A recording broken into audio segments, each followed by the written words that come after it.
Assalamualaikum warahmatullahi wabarakatuh. Halo guys, kami dari kelompok 1 dengan saya Indah Lestari dengan NIM 40224181. Saya Kotrada Fitriani dengan NIM 40224081. Saya Mahira Bliana dengan NIM 40224016. Kami akan melakukan pengamatan tentang ekosistem sawah. Saya spesies kucing.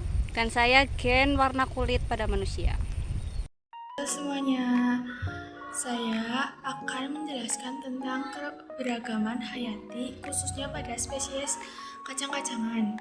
Keragaman hayati pada tingkat spesies dapat diamati ketika tumbuh-tumbuhan yang berada dalam satu kelompok yang sama menunjukkan ciri-ciri fisik atau sifat yang berbeda.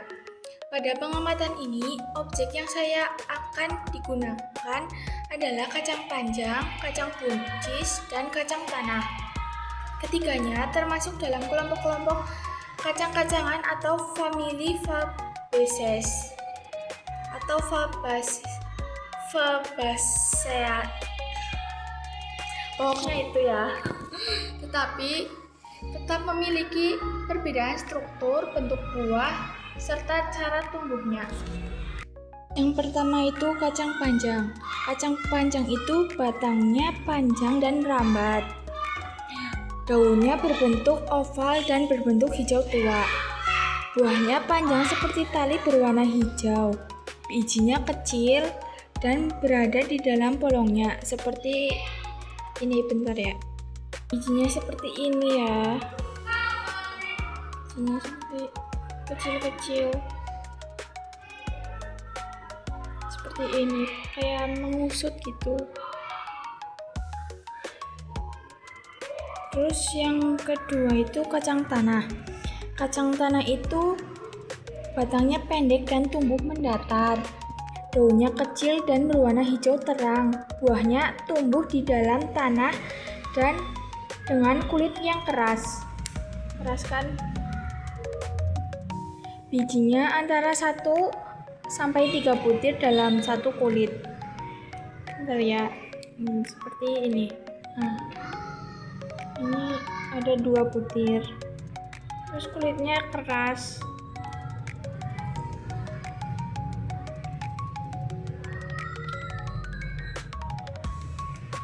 Terus yang ketiga itu kacang buncis. Batang dapat tegak dan merambat. Daunnya lebar dan hijau. Buah berbentuk polong memanjang, tetapi lebih pendek dari kacang panjang. Nih, lebih pendek kan. Terus bijinya bulat kecil di dalam polong. Bentar ya. Nah, seperti ini.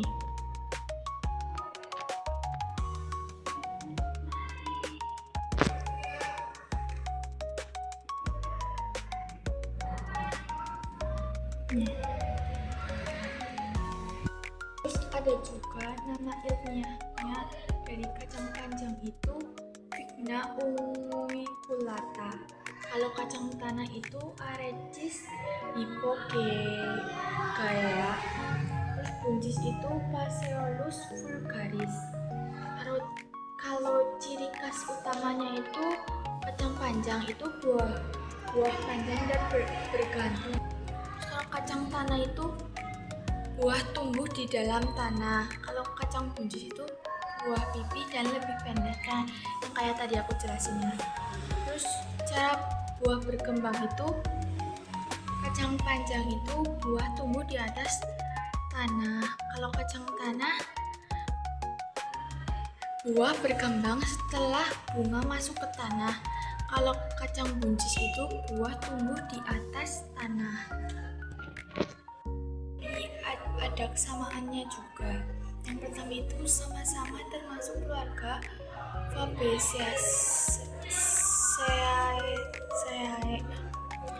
Fabaceae atau Leguminosae. Yang kedua itu menghasilkan buah berbentuk polong. Yang ketiga itu memiliki biji sebagai alat perkembangbiakan. Terus yang keempat itu akar mereka bekerja sama dengan bakteri untuk mengikat nitrogen sehingga menyuburkan tanah. Mulanya, kacang panjang, kacang tanah, kacang buncis merupakan tumbuhan yang berada dalam kelompok kacang-kacangan. Meskipun memiliki persamaan struktur dasar tipe spesies, tetapi memiliki ciri-ciri khas yang berbentuknya itu berbeda. Inilah yang disebut keragaman hayati tingkat spesies. Terima kasih, sekian dari saya.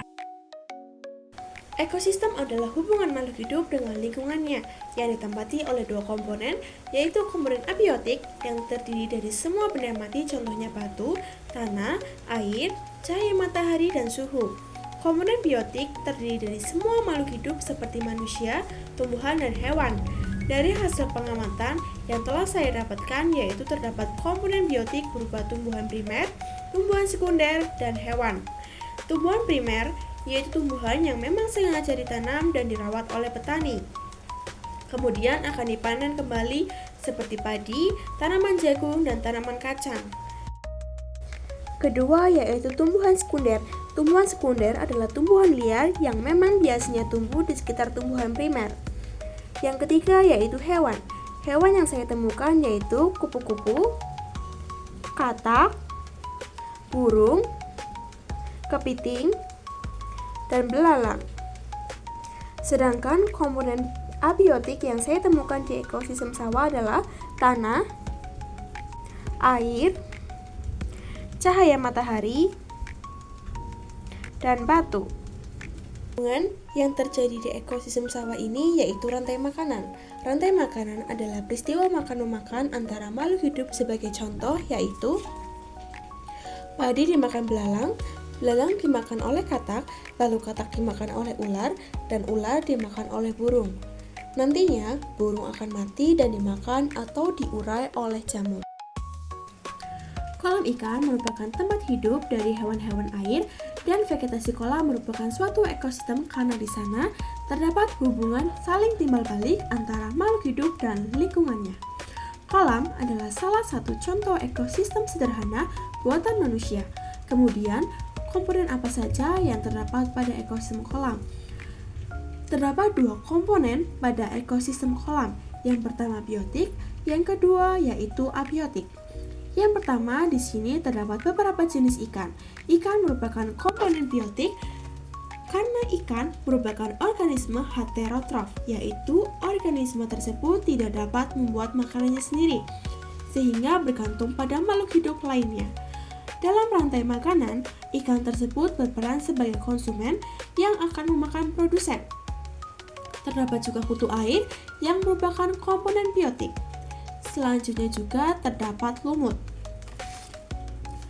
Kemudian yang kedua, komponen abiotik. Di sini yang pertama terdapat adalah air. Air adalah salah satu komponen abiotik yang memiliki peran penting bagi kehidupan ekosistem kolam karena menjadi tempat hidup ikan. Kemudian terdapat cahaya matahari, berpengaruh pada kelembapan, kadar udara, serta suhu udara pada lingkungan ekosistem kolam. Sekarang kita masuk ke video ketiga, yaitu ekosistem kebun. Kebun termasuk ekosistem buatan karena dibuat dan diatur oleh manusia. Di dalamnya terdapat berbagai komponen biotik dan abiotik yang saling berhubungan. Komponen abiotik di kebun misalnya tanah, air, batu, udara, dan cahaya matahari. Tanah menjadi tempat bertumbuhnya berbagai tanaman, air dan cahaya matahari membantu proses fotosintesis, sedangkan udara dibutuhkan semua makhluk hidup untuk bernapas. Sedangkan komponen biotik di kebun terdiri dari 3 komponen utama. Yang pertama itu ada produsen, yaitu tumbuhan seperti bunga, sayur-sayuran, dan pohon buah yang bisa membuat makanannya sendiri. Kedua, konsumen, yaitu hewan yang hidup seperti kupu-kupu, lebah, ulat, serangga kecil. Mereka mendapat makanan dari tumbuhan atau serangga kecil lainnya. Yang ketiga ada pengurai, seperti cacing tanah dan jamur yang berperan menguraikan daun kering dan sisa makhluk hidup menjadi pupuk agar tetap subur. Semua makhluk hidup di kebun saling bergantung satu sama lain. Tumbuhan menghasilkan makanan dan oksigen, hewan membantu penyerbukan, dan pemurai menjaga kesuburan tanah. Inilah yang dinamakan dengan keseimbangan ekosistem. Halo guys, di sini aku akan menjelaskan tentang gen. Gen itu adalah bagian dari DNA yang mengatur jenis sifat manusia. Aku ngambil contoh itu gen warna kulit pada manusia. Kenapa manusia itu mempunyai berbagai macam warna kulit? Karena itu terjadi karena perbedaan zat pigmen melanin.